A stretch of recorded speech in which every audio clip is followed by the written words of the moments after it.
Good evening, everyone. Good evening and welcome. My name is Bob Fisher. I have the great privilege of serving as president here at Belmont University, and on behalf of the university, welcome to all of you. Thank you for coming here tonight. We're really excited. Last time I stood at this podium, we were talking about the upcoming 2020 presidential debate scheduled for October 22nd, right here on our campus, and we were when we were selected for that, we said, let's come up with some other events to lead up to that. And tonight is the very first event that we present as a part of our package deal to lead up to the 2020 22nd of October debate. Deuces are wild. And we're really excited tonight to kick it off with a program like this one, because Renew America Together is a special kind of program. The events that we want to hold are those that celebrate democracy and promote civility, and that are built around the great American experiment that continues to live on here, because everybody gets to be involved, and especially because of the respect that goes with being a democracy. So when we got called to be a part of this, we certainly were thrilled that this is a perfect kind of event to kick it off. Renew America Together is a nonprofit organization designed to promote and achieve greater common ground. It's about common ground in America by reducing partisanship and gridlock. Its mission is to revitalize public and political discourse by teaching and promoting civics, citizenship, and civility. They do this by organizing conversations like the one that we're having here tonight, bringing together representatives of different points of view and different sides of the aisle in our country. And some of their past events have been held at the University of Pennsylvania, the University of Virginia, New England College. The next one is scheduled for Pepperdine University out there in California. And we're proud to be among those organizations that are hosting these sorts of events. Let me thank Mary Lee Smith, who's the executive director of Renew America, for making this possible, for calling me and asking. And of course, it's easy. Call me and ask me anything. The answer is yes. Except students, y'all always ask the wrong stuff. You know, we love to. We sort of swing at every pitch at Belmont. If we get an opportunity, we're going to take it. Steve Winwood's wife was on our board for a lot of years. She's our grad, and the song, if you see a chance, take it. And that's what we do, is just like Steve said. Tonight, we have two very special guests. General Wesley Clark is the former NATO Supreme Allied Commander and former Democratic presidential candidate, and Governor Mike Huckabee, former governor of Arkansas and former Republican presidential candidate. They will be introduced in a few moments by our moderator. But you know, as I started thinking about tonight and what we're trying to do together tonight, I thought, what is it that I have in common with these people? And it's so interesting. When you start looking for common threads, they're there. It's always there. There are connections between you and others that then deepens your respect for others. And when I look at this, first of all, it's Arkansas night tonight. I don't care what you say. All three of us are from Arkansas, so go. And I didn't say hogs because that's not the deal. Just go. But I also, there's a lot of other things that we have in common, and I didn't even realize it when I told my brother-in-law, who's a retired colonel. Wesley Clark's coming to our campus. He said, well, I sat next to Wesley Clark in a lot of meetings when he was in his service in Kosovo, and they worked together to protect our country. And I was amazed that my brother-in-law knows this guy really well. And I also I've known Mike Huckabee since he was 28. And that's just a couple of years ago, I know. But I have to tell you that Judy and I both agree on this. When we met him as the pastor of Emmanuel Baptist Church in Pine Bluff, Arkansas, we said, there's the best pastor, the best preacher we've ever heard. And he, when he got into politics, I wrote him a letter, said, don't do it. I know God's will for your life. Like I even know God's will for my own life. I don't. Anyway, there's so much that you can begin to see in common, and that's what they're going to talk about tonight. And I'm really excited tonight that we have the perfect moderator for this. Demetria Kalademas has. I was talking to Demetria backstage. It seems like she works here now. She was just over interviewing Malcolm Gladwell here at Belmont about 2 months ago, and what an amazing job she did. And she has been the most awarded anchor through the years here in Nashville. She is the face of Nashville, and I'm really excited that she volunteered her time to come and do this, and I'm grateful for that. She now runs her own production company, which is called Genuine Human. Genuine Human, yeah, and her mic's already on too. Genuine Human, and we're excited that she is here. Let me say to all our elected officials here tonight, would you all just stand? I just want you to see how many folks have come to join us who are elected officials in Nashville. Thank you all. Thanks, Vice Mayor, for being here. And thank you for your service to our city and our state. And now, please join me in welcoming Demetria Kalademas. Welcome, Demetria. Thank you. Thank you, Dr. Fisher, and hello, Belmont.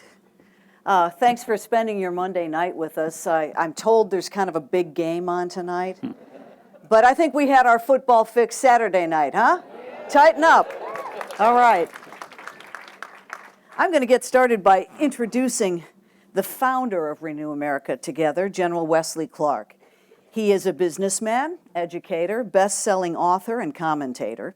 He retired as a 4-star general after 38 years in the U.S. Army. Final assignment, Supreme Allied Commander, Europe. First in his class at West Point, Rhodes Scholar, Vietnam veteran. He's been awarded the Presidential Medal of Freedom, the Silver Star, the Bronze Star, the Purple Heart, even the French Legion of Honor. General Clark ran for president in 2004 as a Democrat, and he can remember traveling from Arkansas to Lebanon as a high schooler to attend military school at Castle Heights. He is the reason, as I said, we're here tonight. He created Renew America Together. Please welcome General Clark to Belmont campus.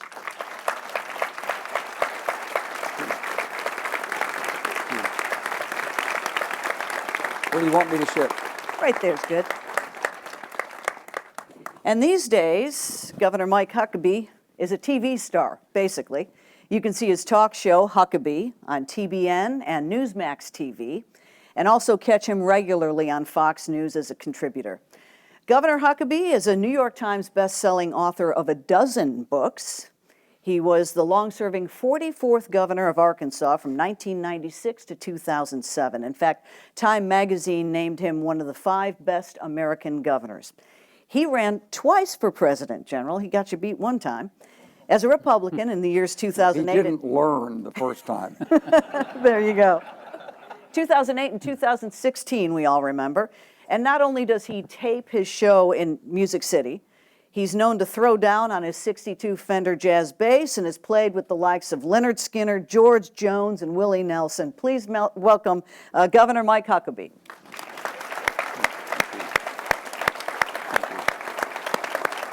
Thank you.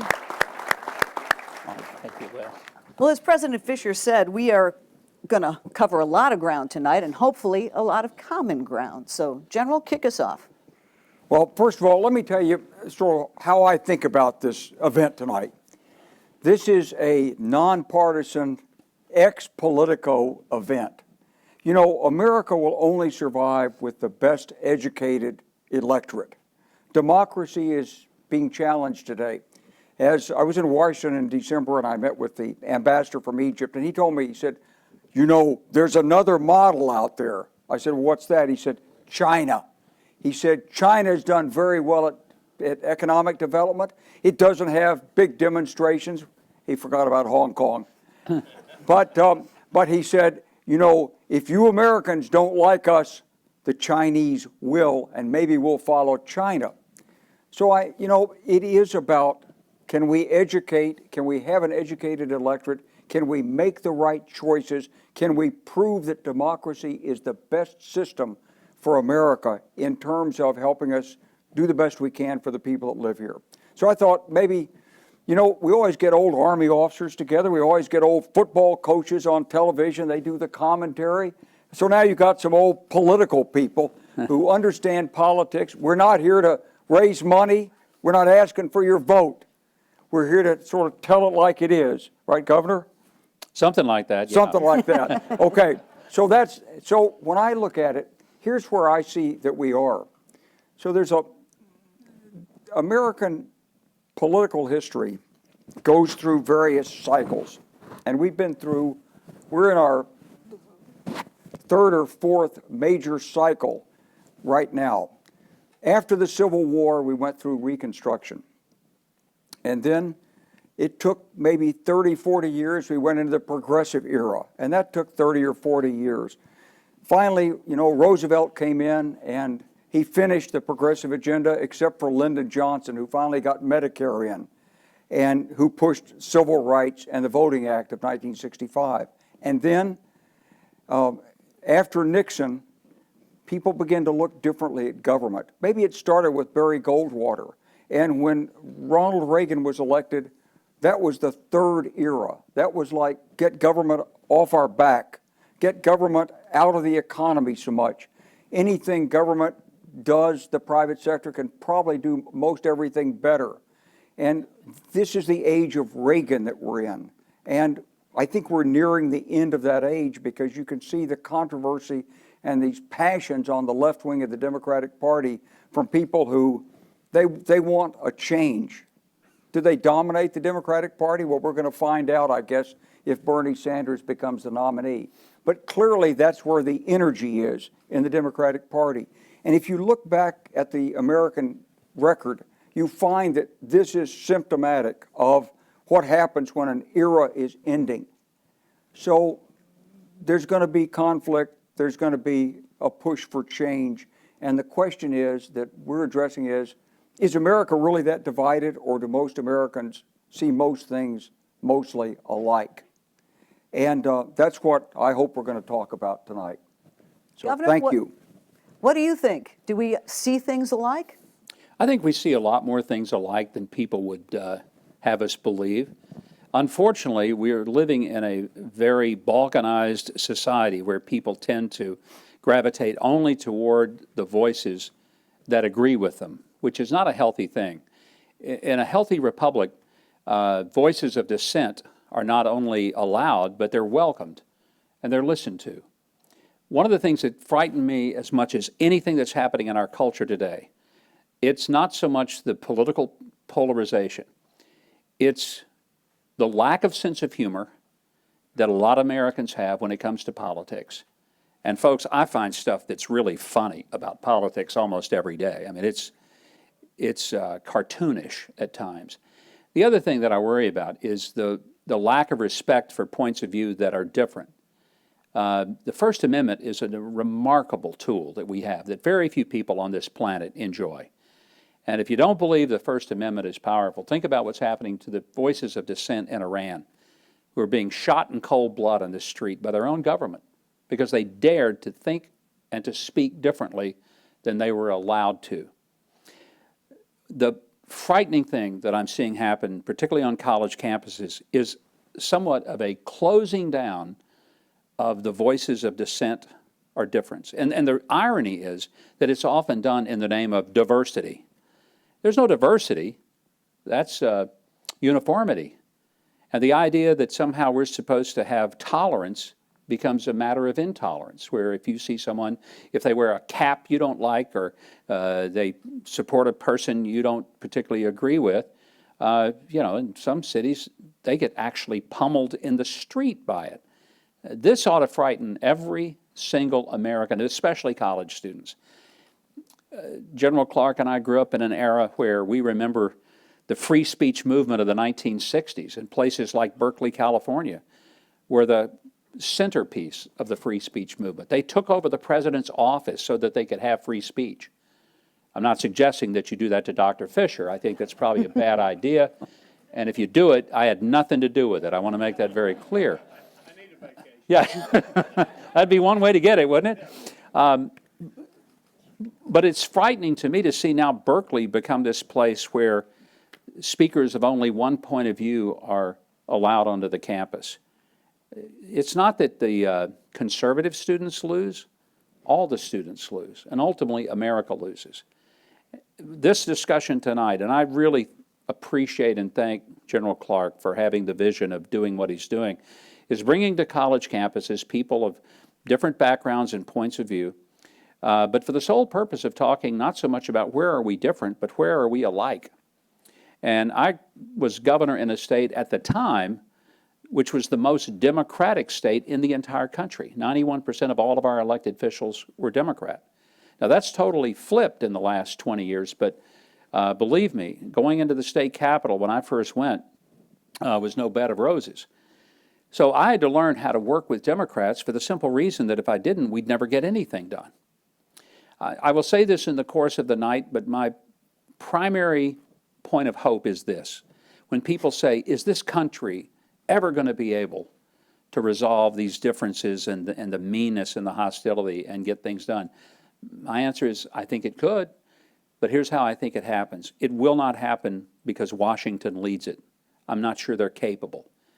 Part of it is the nature of the news business today. Part of it is the nature of how people are elected to Congress in very, very hard, galvanized districts of either Republican or Democrat that aren't going to change anytime soon.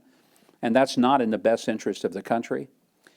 But where I see the hope is if we would ever take the Constitution seriously and embrace the 10th Amendment, which said if it's not written in the Constitution, then the federal government ought to keep their hands off of it.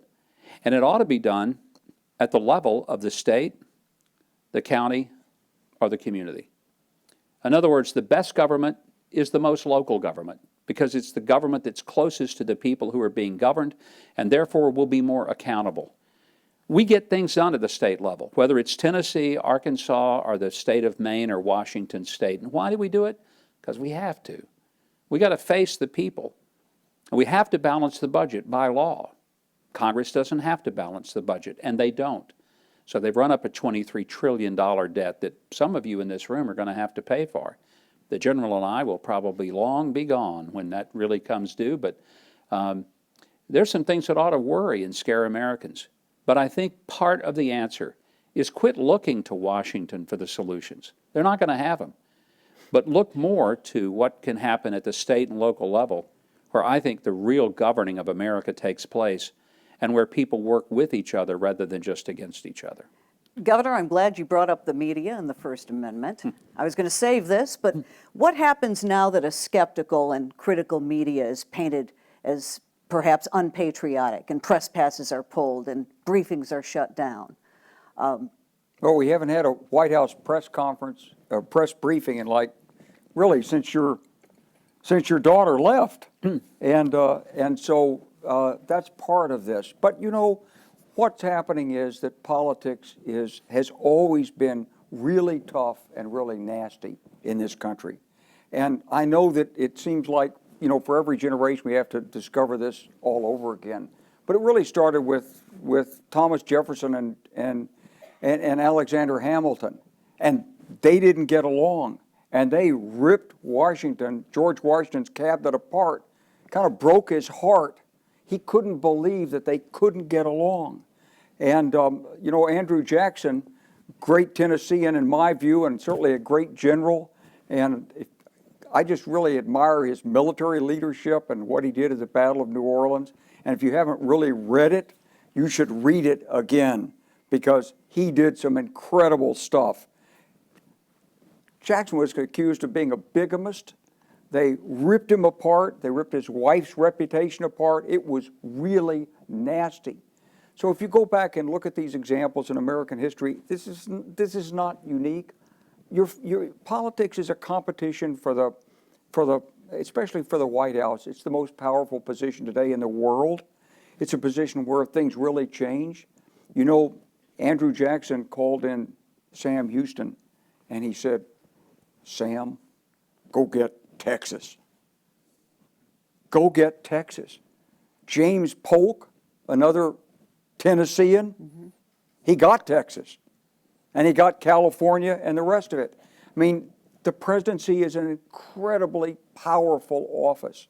So there's never been any real limit on what people could do, would do if they could get that office.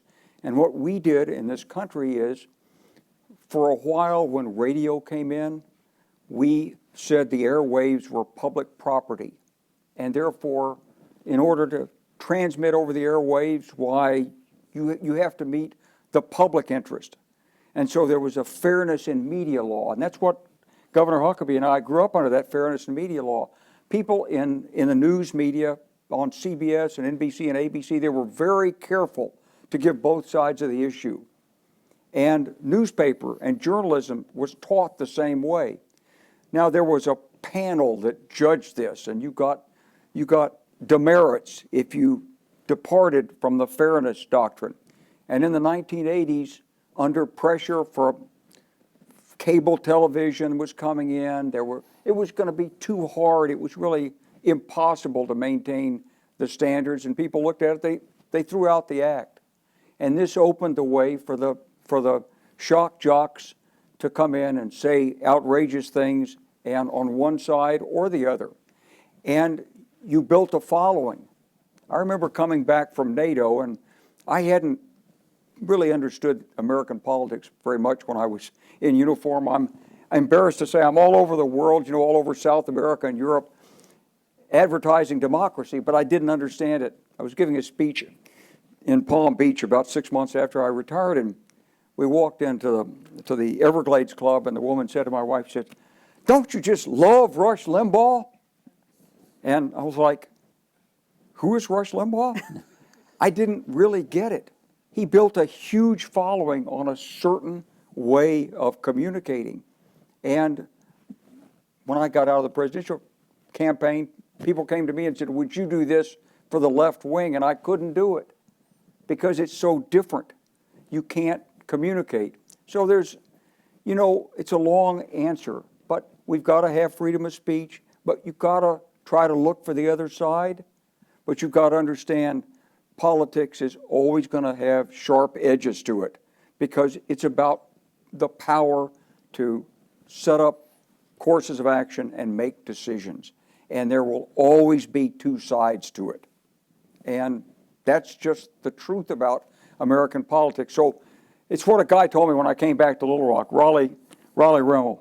Yeah. He said, "Wes," he said, "you may not like politics." He said, "It may seem dirty to you." He said, "But it's the way the country is governed. What's the alternative? There's no better system." So we're a democracy. We got to see both sides. We got to make the right decision. People have sovereignty. As Mike says, the lower you go, the more people see it up front. And the media thrives off division. It does, but you have to see through that. You have to watch CNN, you have to watch Fox, you have to watch MSNBC if you're going to watch anything other than Netflix. Governor, Renew America Together. Give me a recent example of togetherness in Washington or an opportunity for one. Well, the First Step Act that the president signed was an extraordinary example of that. And it brought people together as far from the left as Van Jones, who no one mistakes as a conservative, to people like me on the other side. I was a part of helping to work on that. The First Step initiative was basically to say that the criminal justice system needs to be applied in a way that does not focus on punishment, but focuses on restoration. And that people need to be able to access a second chance. We're not talking about opening the jail doors and letting vicious people out, but The prison director that worked with me the entire almost 11 years I was governor used to say something, and I've quoted him often. Brilliant insight. Here's what he said. We're locking a lot of people up because we're mad at them rather than the ones we're afraid of. And we really need to lock up some people in this country. They're dangerous. They'll kill you. They do it for $10. But not everybody needs to go to prison. There are a lot of people who end up in prison, have no business being there. They're only getting worse by being there.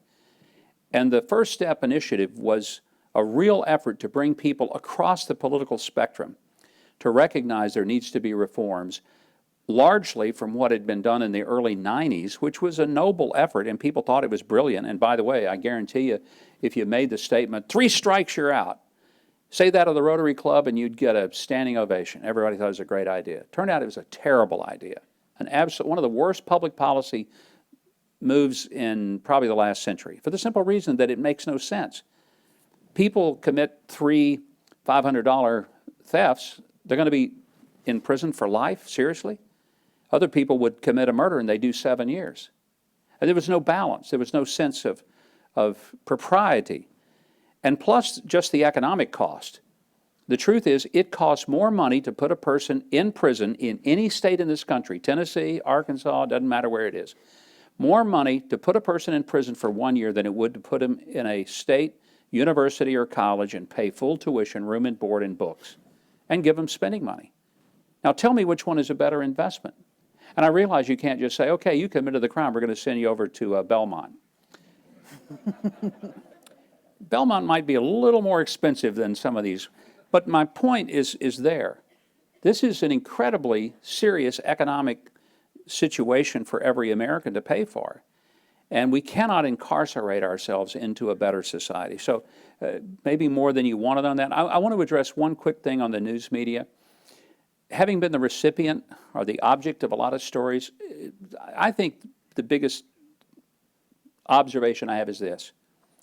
When you read a news story written about you, and you know exactly how that reporter feels about you, that's not journalism, that's commentary. When the separation between the editorial section and the news section is erased, which I believe it largely has been, most people who call themselves reporters and journalists, they tweet, they write columns, there is no doubt as to where they stand. And that's not the way it was in the day when a journalist separated himself or herself from commentary and opinion. Walter Cronkite had died before I realized he was really a far left-wing liberal. But growing up and listening to him every night on the CBS Evening News, I never knew that. You know why? Because he was a professional at his journalism career, and he did not give his opinion on air. And it was not until he retired and began to speak out that anyone knew what he thought. That's great journalism. But when I read a story and I know exactly whether the guy likes me or not, that's not good journalism. Obviously, I'd prefer they like me and say nice things. But the truth is, there were only 3 or 4 reporters in the last 25, 30 years that I've been in public life where I could say, that guy covered me, wrote hundreds of stories, and I have no idea whether he likes me or not. That's a journalist. And there aren't many out there today. And I wish there were a bunch more. The news media, I feel like, has done themselves in. It's easy to blame the politicians for being upset at the media, but frankly, the media has truly, I think, disgraced themselves by no longer being an objective source for information, and they're now a more advocacy source for indoctrination to what they want us to believe. Well, you know, I want to just come in on this. I'm looking at Tom Beasley, who's my West Point classmate, and we're thinking about Walter Cronkite. And, you know, Walter Cronkite, you may not have known he was a left wing, but when we were fighting in Vietnam, we knew exactly what he was. I mean, nobody hurt the U.S. mission in Vietnam more than Walter Cronkite and a bunch of other journalists who got over there and they thought they were capturing the story, but what they really did is they bought the North Vietnamese party line.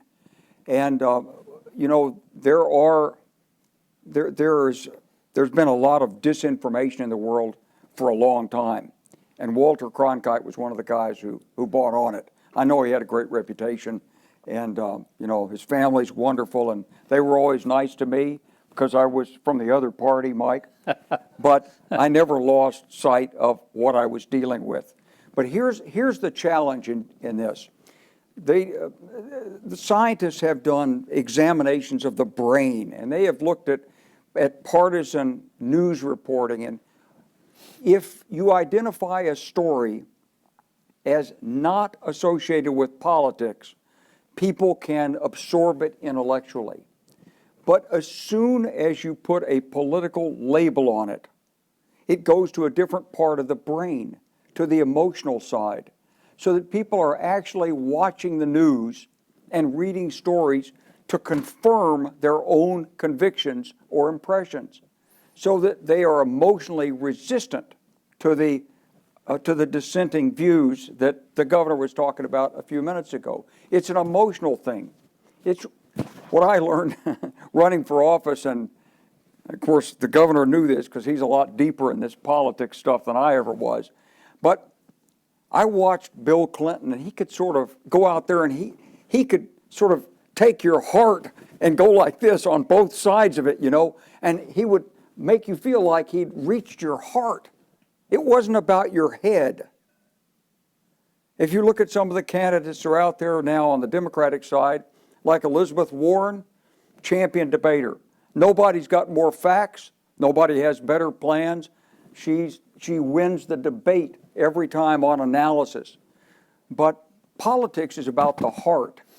And this is why it's so difficult with public communication and the media, because you choose a candidate, you choose a position based on your feelings, and then it's only natural that you are inclined to read the stories, listen to the reporter, see the channel on Fox or on CNN, the gals that say what make you feel right. They affirm your convictions. And what we're trying to do up here tonight is, I think, kind of shake that a little bit. We want you to be a little uncomfortable, be a little uncertain about things that you feel so clearly are right, because there's always another side. There's always a human story on the other side.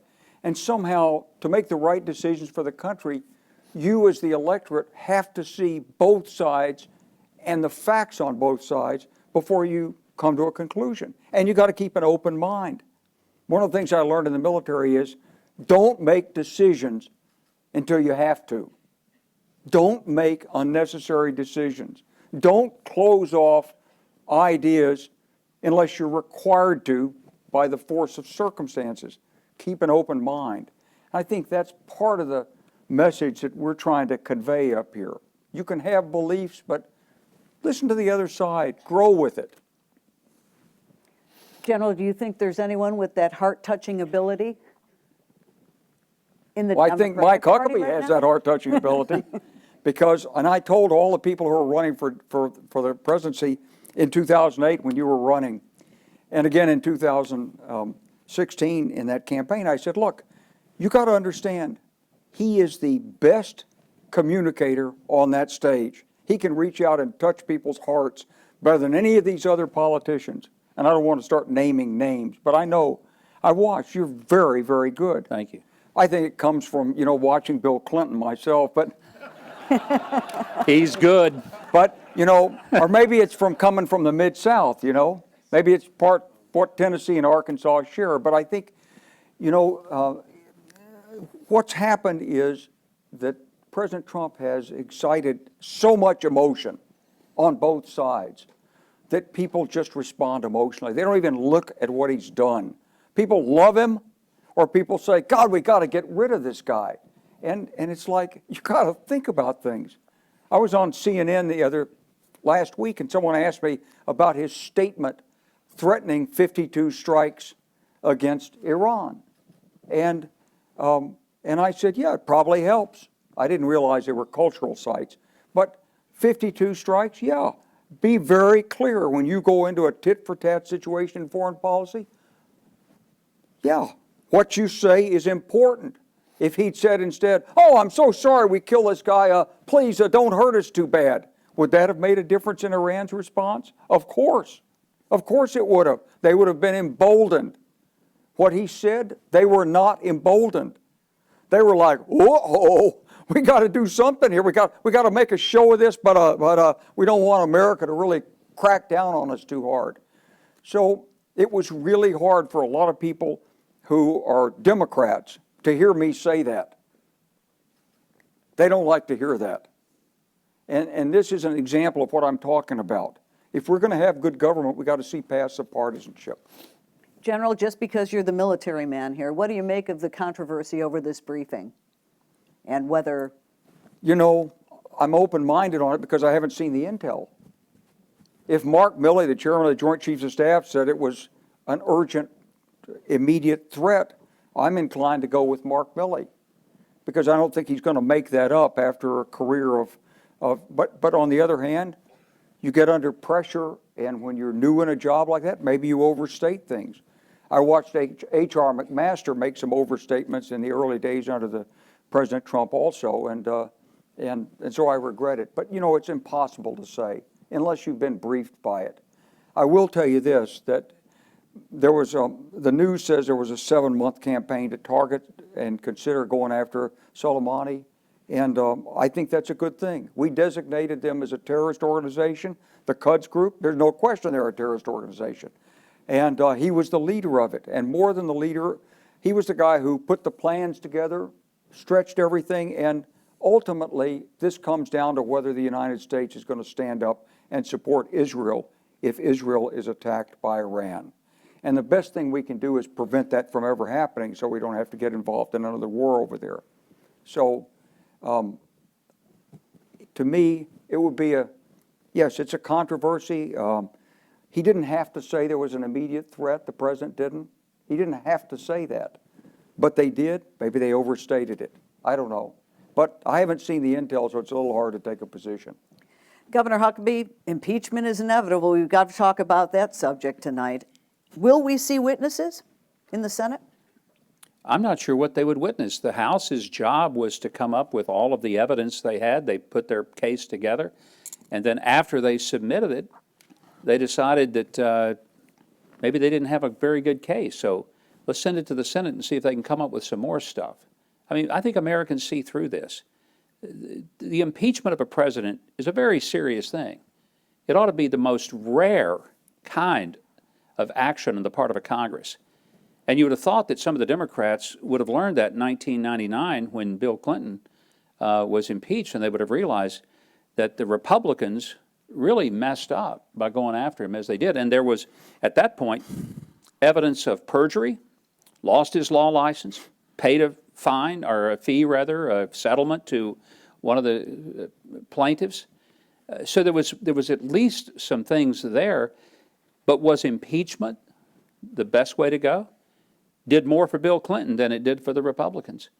And what's now happened, I think the Democrats are seeing that their push to impeach President Trump, especially through the process they used, has only bolstered his numbers and his supporters, and probably is going to be a very instrumental part of him being reelected this year.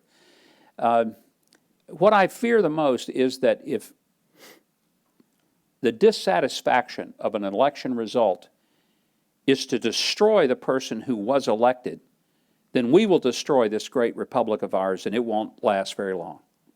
Because we ought to make decisions about who leads us by an election, not by some type of action to get rid of him. And the fact is, if this was based on the Ukraine phone call that happened in July, and yet Nancy Pelosi said we've been working on this 2 years, you've had people that have introduced articles of impeachment 4 times since he was inaugurated. You know, let's face it, this was an intentional effort to reverse the election of 2016. I've lost some elections. I don't like losing elections. But it never occurred to me that the best way to overcome a loss is to go and to try to undo the person who did get elected. I didn't vote for Barack Obama either time that he ran. But I accepted the results of the election, and I respected that he was my president, whether I voted for him or not. And I never thought ever that impeaching him made any sense, even if there were strong policy differences that I had with him and his administration on a host of issues. So, Demetria, I really hope and pray America steps back and says, this is not going to be the new norm, because if it is, it's not hurtful to the Republicans or to Donald Trump. It's hurtful to the future of every student who's in this room tonight, and for the rest of us as well. But General, the process calls for a trial in the Senate. How can you have a trial without all the evidence? Yeah, well, I agree in principle with what Governor Huckabee says about not using impeachment to overturn the results of an election. I think it's part of the decay of democracy if we go down that path. But we've got a separate issue here. Now, I'm going to just talk personally here for a second. I was the first of the generals that Trump approached, and Michael Cohen came to me in the summer of 2015 and said, come over and meet Donald. He really wants to meet you. I didn't do it. I was in New York, and I'm from Arkansas, and I've known the Clintons for a long time, and I just couldn't do it. You can't do that kind of thing. So I didn't go meet him. I was intrigued. I've known, since I taught at West Point in the early 1970s, when I was teaching economics, Donald Trump was running in and out of limousines, dating the most beautiful women in New York. So, and he was on the society pages, and I watched this, and so I've known him for a long time. But what I heard during the 2015 election really concerned me, and that had to do with his relationship with Russia and where he got his funds and whether or not he is somehow indebted to the Russian. I spent my life working in and around the intelligence community. I know the way it works. I was at NATO when Vladimir Putin became the president of Russia. I saw all the intel then. And so if you go back and unpack all this, the issue that many people have, I'm not saying they all have this issue, but the issue that many people have on the Democratic side is who is really controlling Donald Trump? Why does he never say anything bad about Vladimir Putin? Why is it that after he met with Putin for 2 hours in Helsinki, he came out looking like, as one of my friends in the agency said, he looked like a guy an agent who'd had a bad meeting with his agent handler. Like, you know, the agent handler said, I'm going to tell you this. And he came out on the stage like this, looking, and it was a dead giveaway to a lot of people. The Mueller investigation determined 100 some odd contacts that the campaign was trying to make with Russia. And the question was, why? Why? I mean, nothing wrong with having good relations, nothing wrong with talking to foreign governments, but what's the urgency on this with Russia? So the Mueller Commission didn't find out anything, but there was a suspicion that there was a lot of foreign involvement. Well, the Mueller Commission did report that Russia interfered in the election. And now what you have is another effort to interfere in the election, this time asking the Ukrainians to come in and produce information and on Joe Biden as a potential opponent in return for getting a meeting with Trump and the military aid. Now that's the charge. If those facts aren't true, then witnesses should say that. The people who are closest to the president should say, that is absolutely not true. We've been talking about corruption, and he never mentioned Joe Biden. But President Trump says, read the transcript. I read the transcript. It said Biden. And so it's pretty hard to defend it. So I'm in a really uncomfortable position on this because I totally agree with what Mike says. I don't like the impeachment.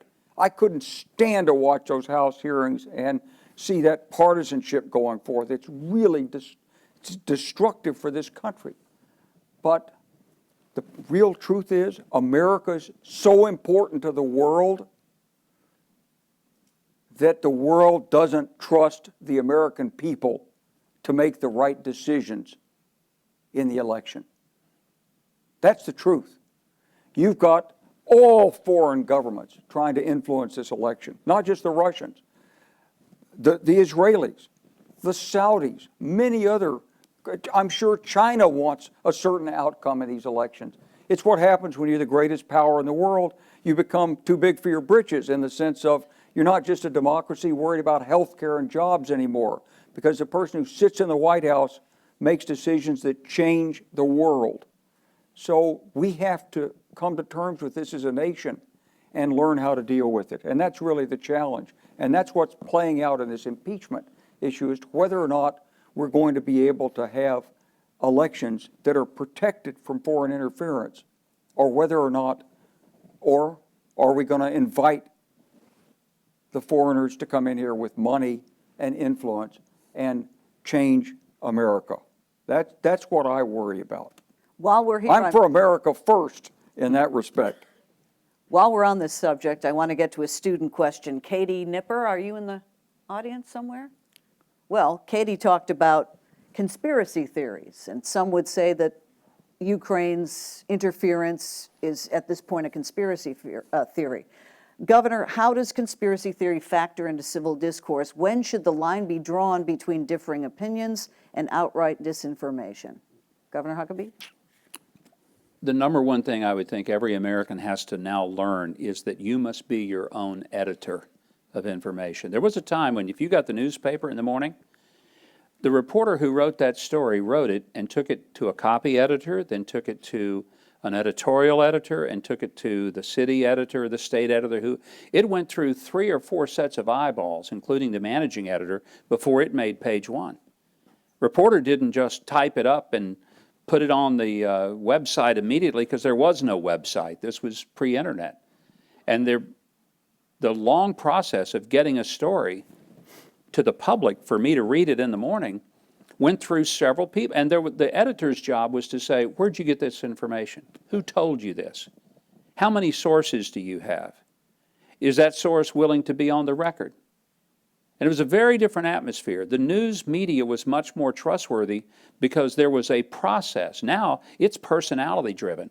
And somebody can hear a rumor and here's how the story goes. It's not, General Wesley Clark today said Donald Trump is a Russian asset.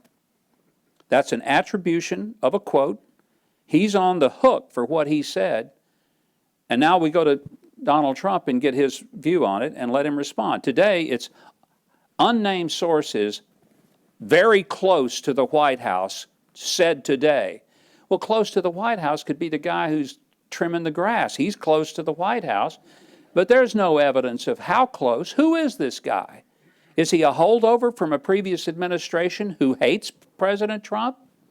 Just because he works there doesn't mean that he knows what he's talking about or that he's looking after the president or your best interest. And who edited that story? Who pushed that reporter to say, where are your sources? How many do you have? Do you have more than one? Nobody. That reporter comes up with it, types it on his air book, he immediately uploads it, and it's out there. And so what I would say to you is if you're not your own editor, if you don't have skepticism and even cynicism about every stinking thing you get in the way of information, you're going to be eating a lot of disinformation. So the best thing to do is to just not trust something because it's on the interweb.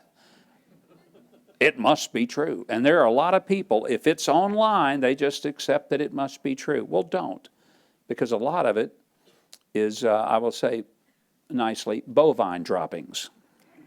Okay, so just as a matter of being my own editor, I want to make it clear I didn't say the president was a Russian agent, okay? I was explaining what the impetus was behind the impeachment, and I want to be clear because somebody could misunderstand that and misquote me. I know there's somebody up front taking notes. So that'll be the paper. General Clark says President Trump's Russian asset. I didn't mean to. I was actually using. No, I know you were making up, example. But it could have been misunderstood. It could have. And this is now. I'll tell you my theory on conspiracy theories. Okay. Look, I worked. After I got out of the military, I became an investment banker and all that sort of thing. And then I found out that a lot of people still know me in Eastern Europe, so I do a lot of work in Eastern Europe. And I found out in Eastern Europe almost every conspiracy theory is true. Not here. People say, what about the U.S. government? I say, U.S. government? A conspiracy? The U.S. government? It can't plan the next day's budget expenditures, much less a conspiracy like this? No way. But I remember I was in with the U.S. ambassador in Bulgaria a few years ago, and she said to me, she said, you know, it's a very strange country here. They keep having elections, and there's 4 parties in the parliament, and they keep, and they have election after, and nothing ever changes. I said, yes, why is that? She says, because there's Russian money on all sides, and it's used to get the desirable outcome. I was working in Romania, and we were going to help this oil refinery with its sale to a Chinese company. And we're supposed to meet the Prime Minister at 8:30 to consummate the first phase of the sale. And at 8 o'clock, the state security organization says, this oil company, it's in violation of Romanian law in 1992, and therefore no meeting with the Prime Minister. It's like, what? Who says this? The state security organization. So when you're working in Eastern Europe, you have to ask about every event, cui bono in Latin. Whose benefit is this, and what's happening here? I don't see those conspiracies in the United States, and I watch it pretty closely, but boy, I see them overseas. It happens. And so have to be really careful and do what the governor says. You've got to edit what you're thinking about. But as a member of the Fourth Estate, Governor, I do want to challenge you a bit. Certainly there are trustworthy sources for you. What are your go-tos? Who are your go-tos? Reporters and sources you trust. Yeah, I mean, I read a number of publications across the spectrum, from the Wall Street Journal. I'll look at some things in the Washington Post or New York Times. I don't have a great deal of confidence in them. I read online, everything from the Daily Caller all the way to stuff I find almost disgusting, like BuzzFeed. I call it Buzzard Feed. But I try to find out. I have a television in my office. It has 4 channels on You're the one of those screen. people? Well, you know, I watch. I have CNN, MSNBC, Fox, and Fox Business. And I'm watching to see, the same story will be a breaking story, and I'm watching the lower thirds on the screen, and it's amazing. Totally different perspective from the channels as to what they're telling me happened. So what I've got to do is put some audio on each of the channels and listen to a little bit of it. And again, I want to know, what are your sources? Tell me who told you this. What is the genesis of this story? And a lot of times it's just not very reliable, or it's premature. You know, we're eating a lot of cooking that shouldn't have come out of the oven yet. And that's one of the big problems. Everybody is more interested in being first than they are in being right. And I think that's a change in journalism. It used to be that being right was the most important thing. Now it's being first. Being first is often being wrong. And it's like the guy on MSNBC the other night, which was dangerous. And think about how hurtful. I'm sure General Clark would say this. He went on the air and said, we're getting reports that 30 American soldiers have been killed, and he named the facility. Now, if you're an American family and you've got somebody in that facility, what's your first thought? Turned out that that story was totally untrue, and that the source for the story was the Iranian government. That's where it came from. It was their propaganda, and he was on there reporting it breathlessly as if it had happened. To the credit of at least one anchor on MSNBC, Chris Hayes, he did say, we have not confirmed this yet. Every other one, they were all out there telling about how this has happened, 30 dead Americans. And that's dangerous. It's foolish, and it's hurtful to those families. So, Dimitri, I think there's a real challenge here for us to, again, I go back, be skeptical, be cynical. Just don't take it at face value. I don't care if it's something I'm saying. Challenge me on it. Find out, whether I said it is true. Go to 4 or 5, 6 or 7 different sources. But don't just let one source be your only one. I'm a contributor for Fox. They pay me nicely. But let me say something. People come up to me all the time, and here's what they'll say. I just watch Fox 24/7. And when they say that, my response, which if I ever get called out in New York, I'll probably get in trouble for this, but I say, well, don't do that. I said, don't watch anything 24/7. It'll blow your head. You'll blow a gasket. Walk a dog, read a book, listen to some music. For God's sake, do something else with your life, but don't sit around and watch television news 24 hours a day, 7 days a week. First of all, the stories don't change that much. Watch it for an hour or so and come back 8 hours later, you'll see the same footage you saw 8 hours ago. It's the nature of the business, and never forget this. Cable news is first and foremost a business. It's about making money. And so if they can cater to you and make you watch them, that's ratings, that's revenue, that's money, and that's how it works for all of them.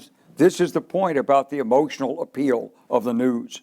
And I have people that tell me all the time, I watch Fox 24/7. I had a guy tell me one time, he says, I really like you on Fox. I said, when was the last time I was on Fox? It must be some other general. But the point is, it makes people feel good because it affirms their beliefs. Now, Demetria, I would raise a different issue than sources on the media. When I was in the Army, one of the things we really taught was reconnaissance. And so when you send the scouts out to scout out an enemy position, you don't just send them out there and say, oh, just go out there and see what's out there.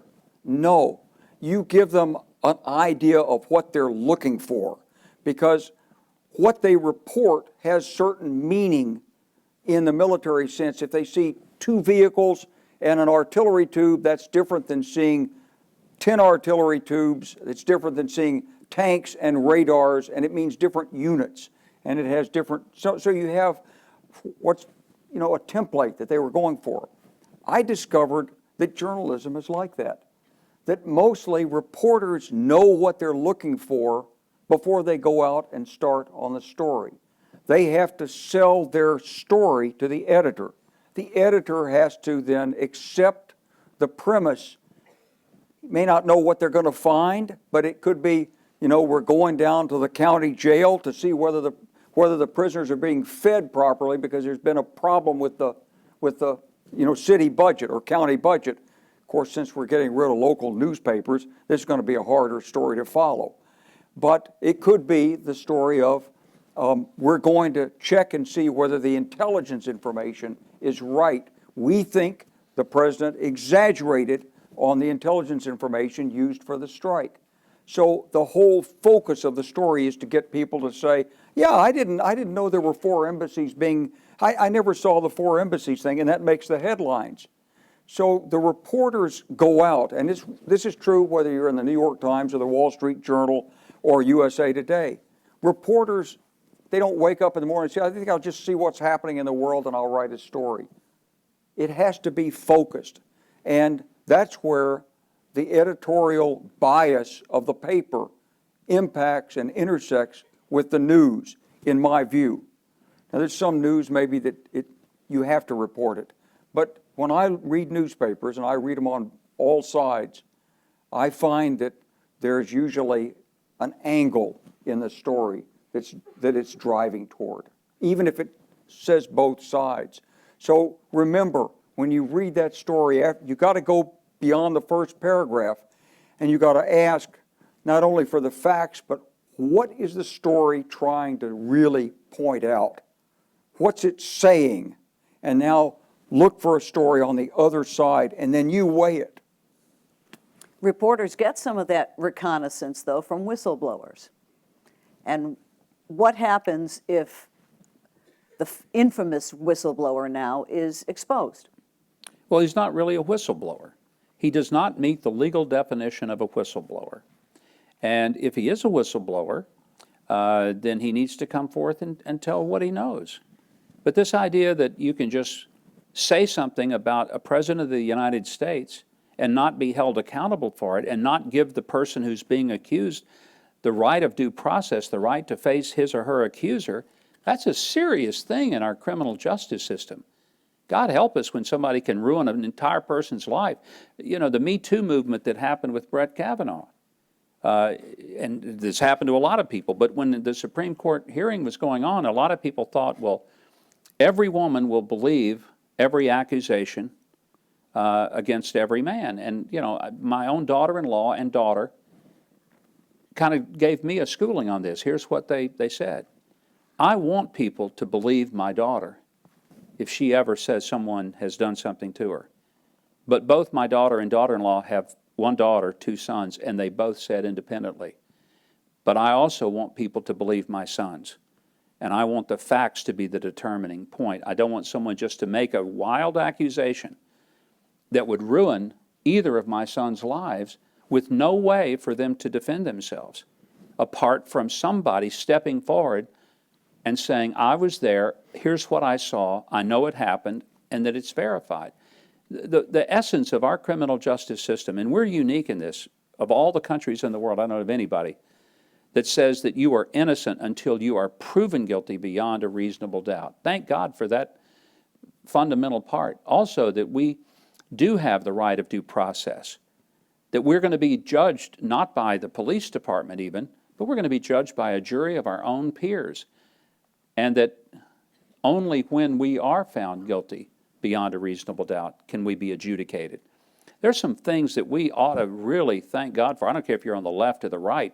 The justice system truly ought to work the same for everybody, regardless of political point of view, race, color, ethnicity. And if it doesn't, when it doesn't work for any one particular individual or group, it doesn't work for any of us anymore. So the thing about it is that we weren't really talking about the justice system when we were talking about a whistleblower. Here's the dilemma. When you're in government, you're expected to follow the rules and be loyal to your boss. And this is always a problem for the media because the media lives on leaks. When I worked in the Joint Chiefs, I was very careful. I told my boss, I said, I am not talking to the press unless you tell me to. I remember a guy came up, a very well-known reporter from the Wall Street Journal. He says, General, he said, I want to know why they say you're the greatest enemy of the Marine Corps, that you're trying to destroy the Marine Amphibious Force.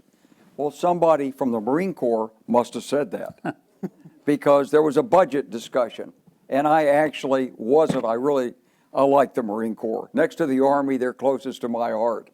But the point is that government leaks like a sieve. It always has.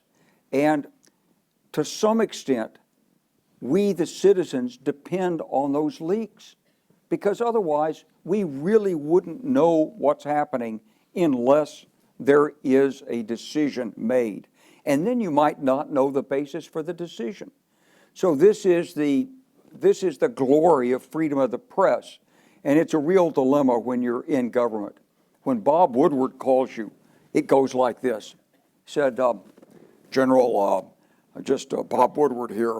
I'm doing a little story, and I noticed that one of your colleagues said that you don't use toilet paper when you go to the bathroom, and you sniff your underwear. Do you have anything you want to say about this? And so they put you in a position where and that's the art of a good Washington journalist. He has these inside stories. So what you have to appreciate on this is the dilemma that people are in. Now, the whistleblower actually did meet the requirements. He went to his inspector general. He explained his concerns, or she explained their concerns. I don't know who it was. And they said, okay, here it is. And they sent it to the Attorney General's office as a potential violation of the law because there's a law that was passed against, I think it was against President Nixon actually, called the Presidential Budget and Impoundment Act. And when Congress passes a budget, you cannot, as president, simply say, no, I'm not going to, that's Congress, I decide not to do that. You have to go ahead and let those funds go. And so they were running up against the 30th of September deadline. And so he saw it, he heard the discussion, he realized it was a form of, in his view or her view, it was a form of leverage. And it wasn't leverage like the United States normally uses, like you tell a country, look, if you don't solve your human rights problems, we're not going to give you the military assistance, so we're cutting it off. We do that all the time. But we don't do it for purely personal partisan advantage in an election. And this person felt that that was the intent, and that's why he or she became a whistleblower. Now, under the law, these whistleblowers' identities are protected. And so it's not a matter of the criminal justice system or a fair trial. This is something that came up to Congress. Congress had the hearings. They requested witnesses. Those witnesses were not permitted to testify or chose not to testify, the people who best knew it. Secretary of State Pompeo, John Bolton, they determined not to testify. I understand why they did, because if you were President of the United States and your deputy comes in and testifies in front of a bunch of Democrats and said, yeah, my boss cheated, he broke the law, you're not going to have much of a relationship with your boss anymore. And so maybe that's why they didn't do it. I don't know. Maybe it's a principle of like, we don't want Congress to know what's going on. But I will say this, in the Clinton impeachment, everybody testified. And here the issue is, there are people who testified. We got an Army lieutenant colonel who came in there and testified. We got John Bolton's deputy who came in there and testified. And I don't know why the principals won't testify, but they should. So it goes to trial in the Senate. But the Senate is not a court under the Constitution. It doesn't follow the rules of the federal judiciary. It makes its own decisions. And the Senate could simply say, we're not interested in witnesses. We know this is just a political thing. 53 Republicans, 47 Democrats, that's the end of it. You may be impeached, but you'll never be convicted. That's the way it looks like it's going. And if it does, that's a fair outcome. That's in accordance with the Constitution. It could be that some of these senators say, no, we want witnesses, in which case maybe John Bolton will testify. But the point is that so far everything is in accordance with the keeping in the Constitution. And it's not a judicial proceeding in which and if it were, the president could have easily testified himself or had witnesses that he chose testify earlier, and he didn't. And so this is this painful process that we're living through. Just don't lose faith in the democracy, because America's been through this before. As long as you, the electorate, do your homework, make the right kind of decisions based on facts and looking at both sides of the issue, we'll get through this.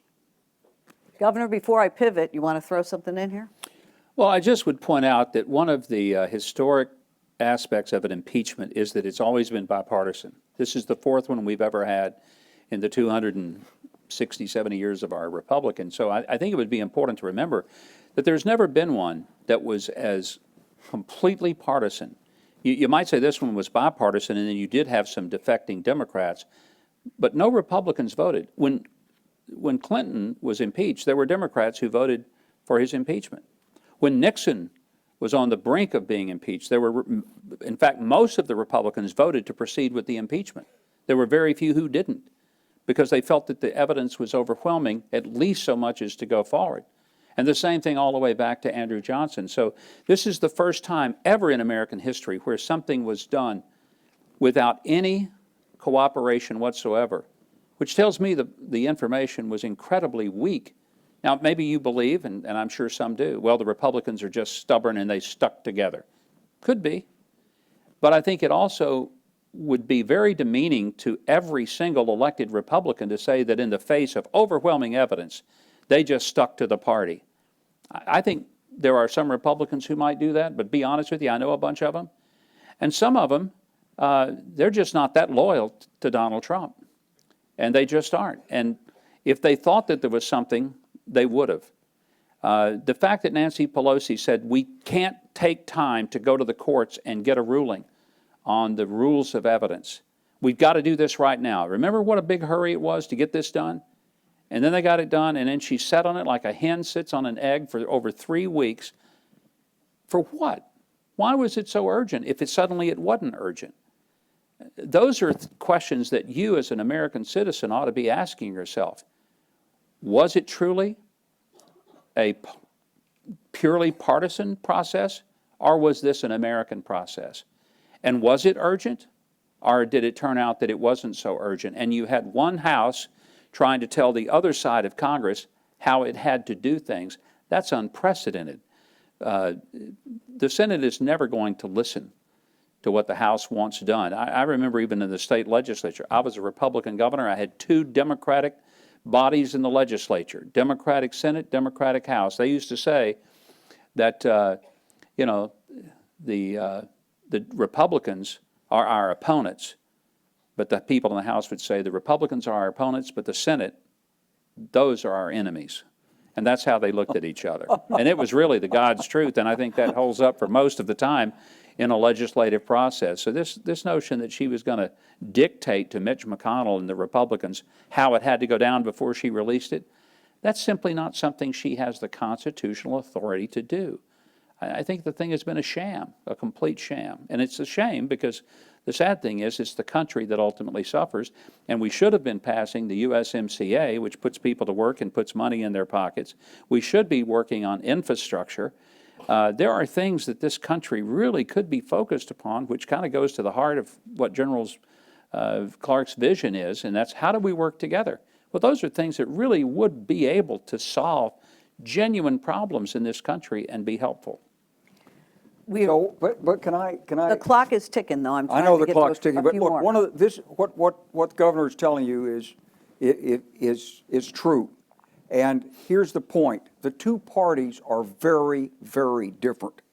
Now, I didn't understand this before I got into politics myself.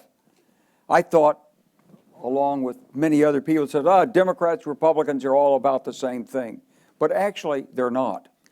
Now, how do I know this? Well, because in the 1990s, my wife, we always considered ourselves Republicans, honestly. And I voted for Richard Nixon twice. I voted for Ronald Reagan. Ted Kennedy was like the greatest enemy I ever had when I was in the military. He's the one that always cut the budget and all that stuff. But in the 1990s, my wife was working for a Republican senator. And the Republican senator, a very nice woman. And so my wife saw all the inside workings of this, and she saw the incredibly strong party discipline of the Republican Party. It's much stronger than the Democratic Party. It's built around fundraising, a common purpose, the right kind of voter development, the right kind of candidate directorate. I mean, it's a real party. Will Rogers, the American comedian, said back in the 1920s, I belong to no organized party, I'm a Democrat. It was true in the 1920s, and 100 years later, it's still true. If you put 5 Republicans in a room, they will elect a leader, and he will tell them, this is what we're going to do, and they will stick and do it. If you put 5 Democrats in the room, they will compare College Board SAT scores. They will ask who is the smartest person in the room. They will each have 3 sets of ideas they're willing to fight over. And at the end, you won't have a cohesive program.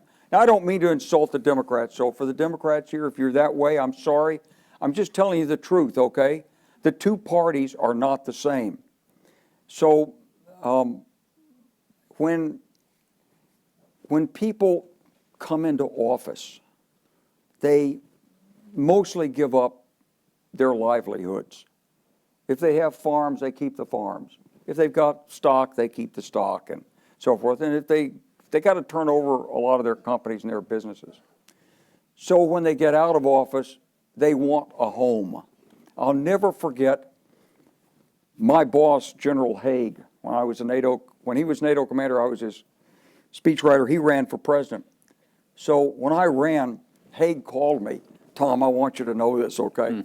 Tom was the chairman of the Tennessee Republican Party. So General Haig called me. He said, I like what you're doing. And I was in the middle of the campaign. I'd about 3 weeks in, and I was leading in the polls at that point. And Haig had tried to run for the presidency in 1980. He had a heart attack. He did run in 88, but he never got very far. He called me and said, I like what you're doing. I said, well, sir, would you endorse me? He said, oh, I can't do that. I said, well, would you give me a contribution? He said, well, I can't do that. I said, well, would you write like an op-ed or something about what I'm doing? I can't do that. He said, but I like what you're doing. So after I got out of the campaign, and I gave up all my business, all these wealthy people that were supporting me when I ran, that were on my board, said, well, you know, General Clark, you have to give up all your boards. And I said, but what am I going to live on? I don't have any money. They said, oh, I'm sure you got enough money in your checking account. You just live on that. These are the people that are, you know, worth millions and millions of dollars. So I gave up these boards, and I was living on my checking account. So afterwards, I'm like, now what am I going to do? So I called a friend. I was in the Ford administration in the 1970s. My friend was in the Office of Management and Budget then. And then he'd been head of Alcoa. And he was a big businessman. And he then became, he went into the Bush administration. And he left. And he contributed to a book that was the first kiss and tell book about the Bush administration in 2002, 2003. So I called him. It was about a year and a half later. I said, I just want to talk about transition. How did you do it? And do you have any suggestions and so forth? He said, yeah. He said, I never should have written that book.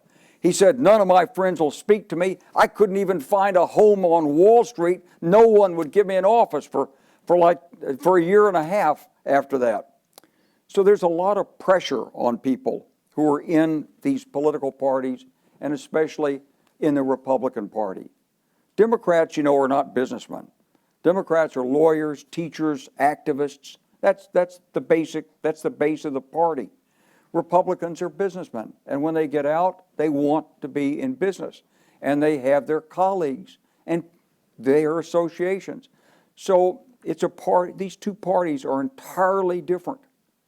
Please keep that in mind when you think about them. And when you look at impeachment, ask yourself this. If you were in office and you were a Republican and you knew for a fact that if you stepped out of line, there would be an opponent against you in the next election with tens of millions of dollars behind it, you would have to weigh how important that impeachment vote is versus your continuation in office and how much good you could do. And you would make a rational decision. Something like 40 to 60 Republican congressmen have said they're not running for re-election again. I take that as a statement. Several senators, including a senator from this state, said he's not running for re-election again and got out. I take that as a statement about where they see the country and where they see their party. And so it's democracy. It goes in sinusoidal curves up and down. But at this particular time, this Republican Party has tighter discipline, more cohesion, and more following of the president than any party since, I don't know, maybe Franklin Roosevelt could do that to the Democrats in the 1930s. But no other president in my lifetime has had this kind of power over a political party that I'm aware of. I'm going to end with a question that I think will bring common ground from both of you. And it comes from Emily Smith, a student here at Belmont. Do you see America electing a female president in the next 10 years? Absolutely. I mean, I don't know why there would be any doubt about that. I don't know which one it'll be. For my own personal view, I hope it isn't Elizabeth Warren. I think she would destroy what is right now an economy on fire. But I got no problem with a person being elected president based on gender. I think it'd be ridiculous to think that there would be any disqualification. So I think we could get there. Reminds me of an East European joke I just received. So I'm going to tell you my East European jokes, because East European humor is always a certain kind of humor. This one comes from Romania. And the guy sent me a cartoon. It shows President Putin holding his annual press conference. And a woman reporter stands up and asks President Putin, Mr. President, do you believe a woman can be president of Russia? And he says, no, because I am not a woman. That's East European humor.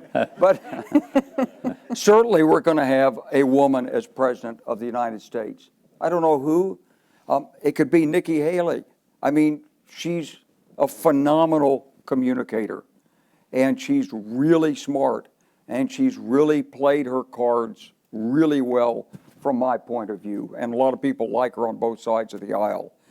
I don't think it could be Elizabeth Warren. It could be Kamala Harris in 2028. She's just getting started. It could be, look, people like this, the senator from Amy Klobuchar. She's really smart, and she's really balanced. It takes, to be president, it takes a certain celebrity status. The reason generals were president in the past is because they had celebrity. Like Eisenhower, everybody knew him. I mean, both parties would have taken Eisenhower. There hasn't been a general that's had that celebrity since then. And so we're not getting generals. We had Ronald Reagan. Why? He was not only governor, but he had celebrity. Every Sunday night when I was growing up, and I don't know Mike or Tom or the others, whether you watched General Electric Theater, and Ronald Reagan was the host for GE Theater. And he would say, it was a little cameo shot, and he would say, at General Electric, progress is our most important product. And he would say it so sincerely. I mean, and my mother would always say, I just love that Ronald Reagan. You know, he was married to Jane Wyman. It's such a shame. And it was the celebrity status. And I knew when Donald Trump was running, a couple of my friends told me who had worked with him, said, this guy, he's very smart. He's very hardworking. He's got a great sense of timing, and he has always wanted to be president. So don't underestimate Donald Trump. But he had something else. He had his celebrity status. He's a guy who could say, you're fired. And for the American people, they like that. You know, they want direct, straight talk. And for him, it was easy because he started with this celebrity image of saying, you know, I'm the boss, you're fired. People like that, they see that as leadership. So when we're going to get a woman as president, we've got to get someone who has that celebrity status, I think, to really pull it in. So I'm looking at the Democratic side, and, you know, Oprah Winfrey's out there, and she doesn't want it. Smart woman. But who is the woman celebrity that's going to, is it Angelina Jolie? Is she going to be the next president? I mean, you have to reach the American people to have a step up. And so this is where we are in our politics. And you could say it's a good thing or it's a bad thing, but it's the way America is. In the beginning, George Washington was president because he was the only guy everybody knew and they believed in him. And he was a general. Andrew Jackson was a general. He won the Battle of New Orleans. If he'd lost that battle, we wouldn't have a United States of America. The British would still own New Orleans. Ulysses Grant because of the Civil War. Eisenhower because of World War II. So we've moved into an age where every so often celebrities come alive. So I want you to do this. This is a homework assignment for Belmont, okay?